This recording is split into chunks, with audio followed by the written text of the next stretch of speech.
Hey everyone, welcome to this week's C# tutorial where we're doing linq for beginners.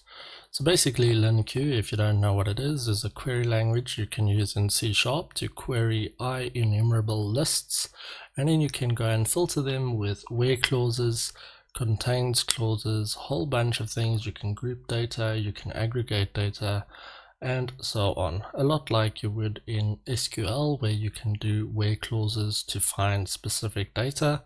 You can now do that in C# using linq. So before we get started, I just want to say if you haven't subscribed to the channel yet, please do so now and hit the notification bell so that you don't miss any videos in future. So what I did here is I created a new project. So you can just go over to new project like this, and you can search for console app.NET Core and create a project. Then you'll basically end up with this static void main and just a basic app. And what I did here is I used system linq, so you can just go and type using system.linq to get started. And then we can actually now start building out the basics of this app. So here's what you need to do. So the first one we're going to do is just a very basic list of strings. So what I'm going to do is I'm going to use the interface, and I'm going to do a string type, and I'm just going to call this list. And then I'm going to instantiate it as a type string, and we can use this little syntax to go and add a few strings to our list. Just make sure to have the semicolon here, and then let's just make a list. Toys, headphones, car. So this is basically just a bit of a shopping list that we created here.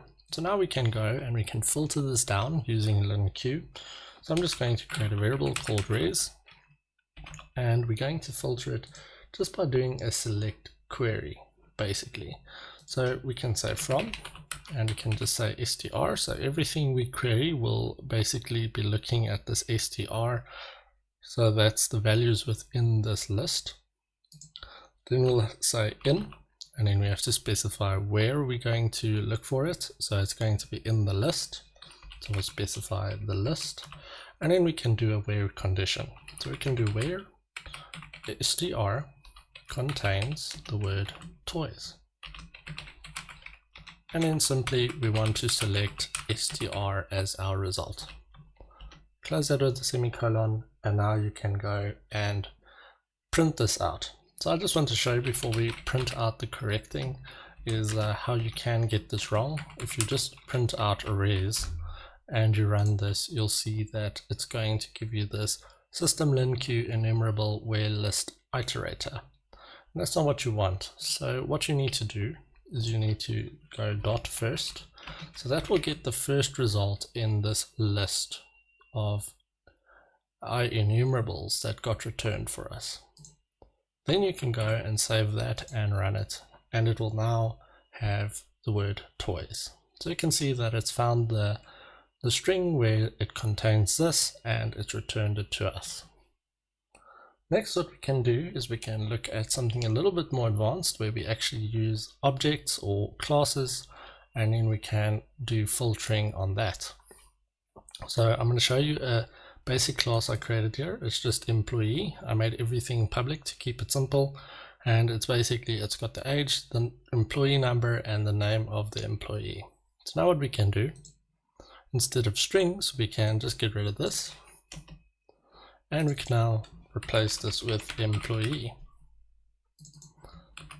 and we'll create a few employees with the same syntax we used before, just by saying new employee, and we can instantiate it with this. So we'll just say number equals 1, name equals John, and age, let's make age 30, like that. And then we can create another one. So I'll go ahead and just new employee again, and now it's employee number 2, and let's make this Jane, age 34. Now we can do something very similar. So again, we're still using list, but we're using employee types. So now we can do this. We can basically say str.age is greater than 33, and we can select the string.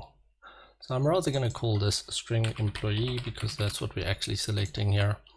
So I'll make this employee and employee. So now we'll basically should be returning every employee which is greater than 33 years old. So let's run this. And you'll see we have an error. So let's just find the error here.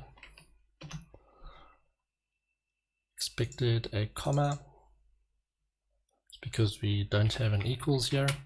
So make sure to put that equals. And now the errors are gone. So now we can try this.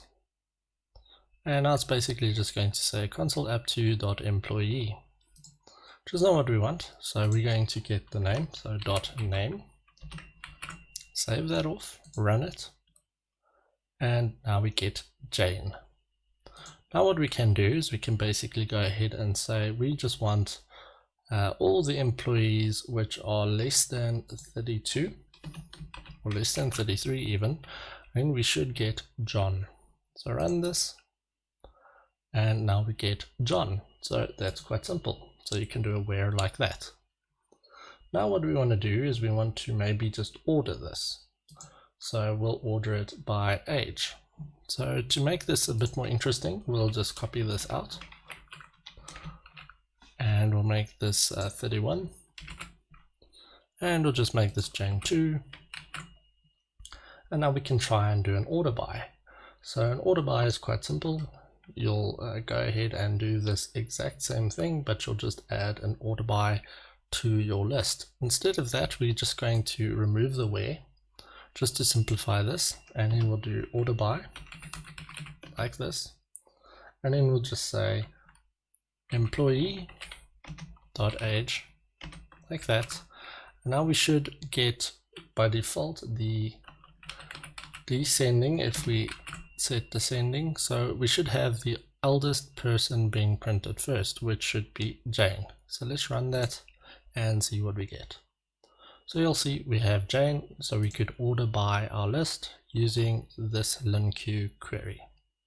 So guys, that's basically covering the basics for the beginners on linq in C#. I hope this has been useful. If it's been useful, please like below and leave some comments if you have any questions about linq and C# in general. Thanks again guys for watching, and I will see you in the next video.